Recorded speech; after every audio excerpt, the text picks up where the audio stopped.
اگر اللہ لوگوں کی برائی میں جلدی کرتا جس طرح وہ طلب خیر میں جلدی کرتے ہیں تو ان کی عمر کی میعاد پوری ہو چکی ہوتی۔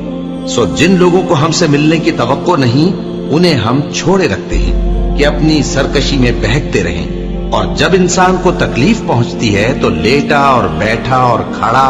ہر حال میں ہمیں پکارتا ہے، پھر جب ہم اس تکلیف کو اس سے دور کر دیتے ہیں تو بے لحاظ ہو جاتا اور اس طرح گزر جاتا ہے کہ گویا کسی تکلیف کے پہنچنے پر ہمیں کبھی پکارا ہی نہ تھا۔ اسی طرح حد سے نکل جانے والوں کو ان کے اعمال آراستہ کر کے دکھائے گئے ہیں، اور تم سے پہلے ہم کئی امتوں کو جب انہوں نے ظلم کیا ہلاک کر چکی ہیں، اور ان کے پاس پیغمبر کھلی نشانیاں لے کر آئے مگر وہ ایسے نہ تھے کہ ایمان لاتے۔ ہم گنہگاروں کو اسی طرح بدلہ دیا کرتے ہیں۔ پھر ہم نے ان کے بعد تم لوگوں کو ملک میں خلیفہ بنایا تاکہ دیکھیں کہ تم کیسے کام کرتے ہو، اور جب ان کو ہماری آیتیں پڑھ کر سنائی جاتی ہیں تو جن لوگوں کو ہم سے ملنے کی امید نہیں وہ کہتے ہیں کہ یا تو اس کے سوا کوئی اور قرآن بنا لاؤ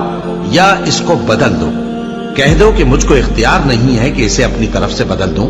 میں تو اسی حکم کا تابع ہوں جو میری طرف آتا ہے۔ اگر میں اپنے پروردگار کی نافرمانی کروں تو مجھے بڑے سخت دن کے عذاب سے خوف آتا ہے۔